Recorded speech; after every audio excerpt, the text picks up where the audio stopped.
बिहार में चुनाव तो कुछ दिन बाद होगा, लेकिन भाजपा और आरएसएस के स्टार प्रचारक पहले ही बिहार भेज दिए गए हैं और पूरे बिहार में घूम घूम के वो कथा कह करके पहले जमीन की जुताई बुआई शुरू कर दिए हैं, जिसमें बीजेपी आकर के अपने वोटों की फसल काटेगी। और 3-3 बाबाओं को ऐसे काम पर लगाया गया है, जिसमें से एक का धाम है और पिछले दिनों प्रधानमंत्री और देश के राष्ट्रपति उस धाम में जा चुके हैं और उसको वैधता प्रदान कर चुके हैं, जिसकी डिग्री का पता नहीं, जो शिक्षा की बात नहीं करता, जो इस देश में सीधा अंधविश्वास और पाखंड फैलाने का काम करता है। देश का सबसे बड़े पद पर बैठा व्यक्ति उनके मंच पर खड़ा होकर के उसे वैधता दे रहा है। फिर शिक्षा की बात कौन करेगा? फिर डिग्रियों की जरूरत किस बात की है? फिर जो डिग्री पाए हुए लोग हैं और ओरिजिनल डिग्री लिए लोग हैं, उनको रोजगार नहीं मिलेगा, आपकी वैकेंसी नहीं आएगी। जब वैकेंसी आएगी तो पेपर लीक होगा, पेपर लीक होने के बाद आंदोलन करिए। इसी बिहार के गर्दनी बाग में छात्र अभी भी आंदोलन कर रहे हैं कि उनका जो पेपर लीक हो रहा है उनके साथ नौकरी की धांधली है, ये गलत है। फिर ऐसे जरूरत किस बात की होगी कि शिक्षा की अहमियत कौन बताएगा? एक समय था जब लोग अपनी जगह जमीन गिरवी रख करके सरकारी स्कूल में जहां फीस नहीं लगती थी, नाम मात्र की लगती थी, देश गरीब था तो मुफ्त में शिक्षा देता था, देश दुनिया की तीसरी अर्थव्यवस्था सबसे बड़ी बनने का दावा करता हो और शिक्षा को बेच दिया हो। अब जिसकी जेब में पैसा है उसी के बच्चों को अच्छी शिक्षा मिलेगी, और जिसकी जेब में पैसा नहीं है, बिहार में भी एक खबर आई कि 700 सरकारी स्कूलों को बंद किया जाएगा। अब नए स्कूलों की जरूरत क्या है? तो इस देश में कुदाल फावड़ा चलाने वाले, हाथ से मेहनत करने वाले, श्रम करने वाले तबके के लोग 90 के बाद तो पहली बार व्यवस्थित तौर पर देश के विश्वविद्यालयों तक पहुंचना शुरू हुए। आज भी देश के विश्वविद्यालयों में 4% प्रोफेसर ओबीसी कम्युनिटी के हैं, केवल 4%। और आबादी कितनी है ओबीसी की पता नहीं।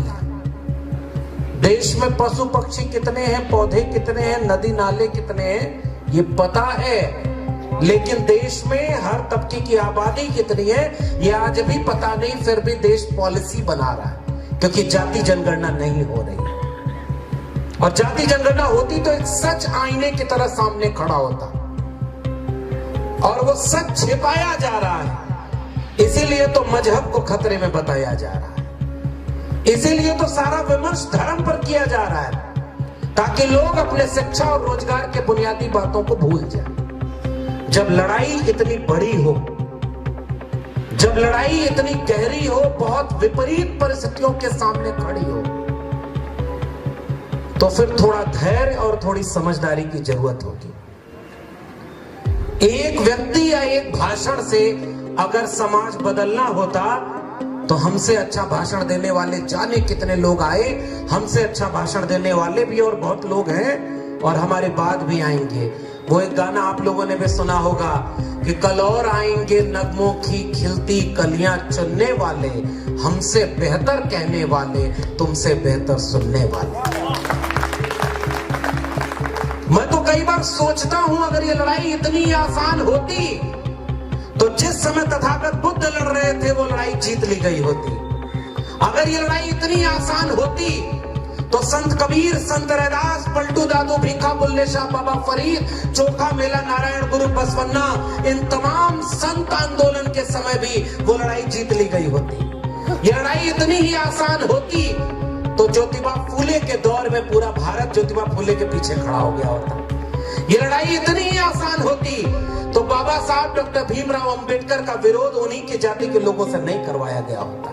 ये लड़ाई इतनी ही आसान होती तो जिस समय इसी बिहार में त्रिवेणी संघ बना 1930-40 के दशक में काम कर रहा था, और वो भी 3 जातियों की रहनुमाई अगुवाई में कर रहा था, लेकिन बात 90% लोगों की कर रहा था। त्रिवेणी संघ के पीछे पूरा बिहार खड़ा हो गया होता। अगर ये लड़ाई इतनी आसान होती तो अर्चक संघ उत्तर प्रदेश और बिहार में बना और उन तमाम नारों और आंदोलनों को आगे बढ़ाने की कोशिश की। समाजवादियों का आंदोलन खड़ा हुआ, डॉक्टर लोहिया के पीछे सारे खड़े हो गए होते, बाबू जगदेव प्रसाद के साथ खड़े हो गए होते। हम तो कई बार सोचते हैं ये लड़ाई इतनी आसान होती तो मंडल और कांशीराम तक ये ऐतिहासिक निर्णय का दौर था, लड़ाई हम जीत चुके होते। मगर कहीं तो मुश्किल है कि लड़ाई हम जीत नहीं पाए। कहां कमी रह गई, बात इसी पर होनी। इसलिए एक व्यक्ति या एक भाषण से ये लड़ाई नहीं जीती जाएगी और इस बात को हम भी दोहराना चाहते हैं। इस लड़ाई को अगर जीतना है तो विचारधारा को अपना नायक बनाइए।